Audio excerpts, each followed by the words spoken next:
عليكم ورحمة الله وبركاته. ازي حضراتكم عاملين ايه؟ يا رب دايما تكونوا بخير ومعانا فيديو جديد وخبر جديد. بس يا ريت قبل ما نبدا خبرنا متنساش نعمل لايك، نشترك في القناه، وقبل ده كله نصلي على سيدنا محمد. اللهم صل على سيدنا محمد.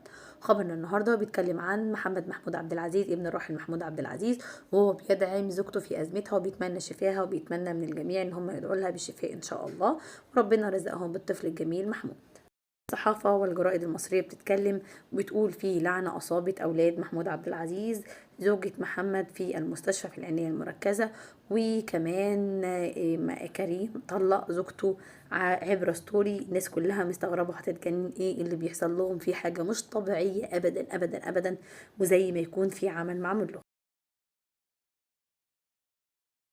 شايفة سارة على خير يا رب، ويرجع كريم لعقله بإذن الله تعالى. حتى من الغريب ان هو ما باركش لاخوه على المولود الجديد، ودي حاجة يعني هما دايما في ظهر بعض، ودايما سند لبعض، دايما دايما دايما ودايما عون لبعض. في حاجة غريبة الله أعلم بيها، ربنا يهدي الأحوال يا رب العالمين، لأن الناس دي كويسين جدا والناس فعلا بتحبهم وزعلانين عليهم من قلبهم.